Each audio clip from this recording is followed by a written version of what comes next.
Christmas is supposed to be safe. It's supposed to be warm lights, locked doors, familiar faces, and quiet nights where nothing bad is supposed to happen. But every year, there are people who learn the hard way that Christmas is just another night. And sometimes, it's the night someone decides to come looking.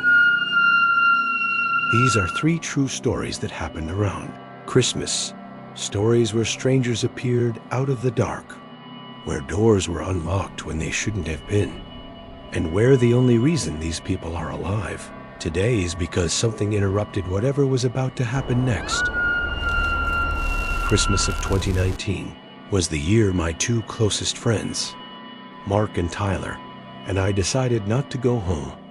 We were all in our early 20s, working non-stop, living far away from family, and completely burnt out.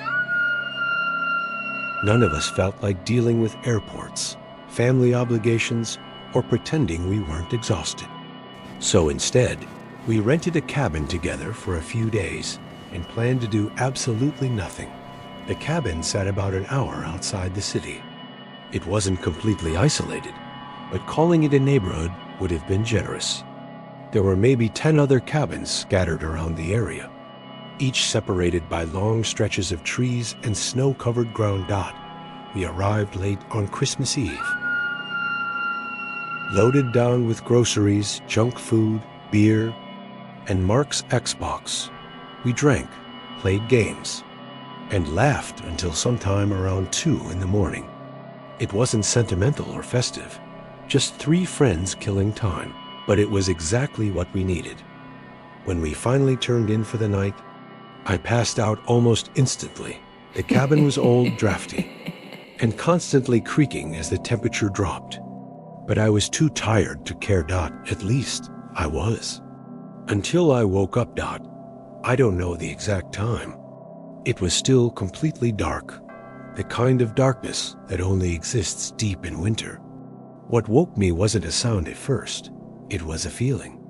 That instinctive sense that something isn't right. Then I heard it. Slow footsteps coming from the living room. Not heavy steps, not rushed, just careful, deliberate movement, like someone trying very hard not to be heard. Half asleep, I assumed it had to be one of my friends grabbing water or using the bathroom.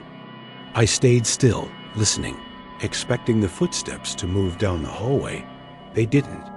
The sound stayed near the front of the cabin, pacing back and forth across the same few boards. The wood creaked softly with every step. I almost called out, but something stopped me. I didn't want to yell into the dark, and I didn't want to walk out there and startle someone. After a while, the footsteps stopped. The cabin settled into silence, and eventually I drifted back to sleep. The next morning, sunlight poured through the big living room windows. Mark and Tyler were already awake, sitting on the couch. I joked about the creepy pacing one of them did at 4 in the morning. They both looked confused. Mark told me he went straight to bed and never got up. Tyler said the same. I laughed it off until I looked at the front door. Both locks were undone. The deadbolt and the handle lock were fully unlocked. Even though the door was still closed, neither of them had gone outside. Tyler suggested maybe the door didn't latch properly, or the wind shook it loose. The kinds of excuses people make when they don't want to think too hard about something. And honestly, we let it go. The rest of the day was normal. We stayed inside because of the cold, exchanged dumb gifts, played games, FaceTimed family, and slowly forgot about the door. But as night fell, something didn't feel right. Every so often, I'd catch myself staring at the living room windows. The darkness outside felt too close, like someone could be standing just beyond the glass, watching us without being seen. I didn't say anything. Around midnight, Mark went to bed. Tyler and I followed about half an hour later. I lay awake for a long time. There were no curtains on the window near my bed, and the blackness outside made my skin crawl. Then I heard it again. The same slow footsteps. This time, I knew it wasn't my friends. I hadn't heard anyone leave their room. The sound moved closer, out of the living room and into the hallway. Each step creaked as it passed my door. Then it stopped. I cracked my door open just enough to see. A massive man stood in the hallway, easily 6.5 feet tall, broad, with long hair and a thick beard. He was facing Mark's door, completely motionless. I backed away silently. Seconds later, my door swung open. He stood there staring at me, eyes wide, expression empty. I screamed. Mark and Tyler burst out of their rooms. Tyler tried to grab the man, but was thrown against the wall like nothing. Then the man ran straight out the front door and into the woods. We locked everything and called the police. They never found him. And to this day, we still don't know why he was there, or what would have happened if I hadn't woken up.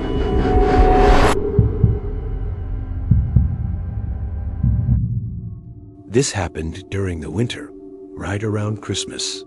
My girlfriend, I'll call her Sarah, and I lived several states away from both of our families. So traveling long distances during the holidays was pretty much normal for us. Almost. Every year, we packed up the car and made some kind of road trip to spend Christmas with one side of the family or the other. That year, we were driving to Sarah's parents' house. The trip was just under 11 hours if everything went smoothly. In previous years, the drive hadn't been too bad, but looking back, I think we'd just been lucky. This time, things felt different almost from the start. We loaded the car early on Christmas Eve, cramming suitcases, gifts, and overnight bags into the trunk until it barely closed. Our plan was to drive through the day and arrive late at night, so we'd still have all of Christmas Day with her family. The first couple of hours were quiet. The roads weren't crowded, probably because most people had already finished their holiday travel. Snow lined the shoulders of the highway, and the sky stayed gray and heavy. A few hours in, I decided to stop for gas. We pulled into a small station just off the road, the kind you only see once every 100 miles. It was completely isolated. No other cars, no nearby buildings. Just the station, the pumps, and darkness pressing in from all sides. Sarah stayed in the car with the heater running while I went inside to pay and grab drinks. The wind was brutal. The parking lot hadn't been plowed, and I had to trudge through nearly half a foot of snow just to reach the door. As soon as I stepped inside, I felt something was off. The place was silent. Too silent. The lights were on. The shelves were stocked, and the door had been unlocked, but there was no one behind the counter. I looked around, expecting someone to come out from the back. Nothing. I grabbed 2 drinks from the cooler and walked up to the register. Still no one. I called out, thinking maybe the worker had stepped into the back room. No response. I leaned slightly toward the open doorway behind the counter, but I couldn't see or hear anyone. After standing there for a minute, that uneasy feeling only got worse. I didn't want to stay in an empty gas station in the middle of nowhere, so I put the drinks back and headed outside, hoping I could at least use the pump. The moment I stepped back into the cold, my stomach dropped. There was a man standing right next to my car. He was positioned at the passenger side window where Sarah was sitting. He leaned slightly toward the glass, knocking on it repeatedly, trying to get her attention. He was bundled in heavy winter. Clothing, thick coat, gloves, hood pulled up, so I couldn't make out his face clearly. I started moving toward them quickly. As soon as he noticed me, he stopped knocking, backed away from the car, and turned, walking briskly toward the road. He didn't say a word to me. He didn't look back. I got to the car and immediately asked Sarah what had happened. She looked shaken.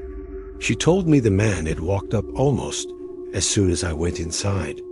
He'd been knocking and telling her to roll down the window, over and over, but never explained why.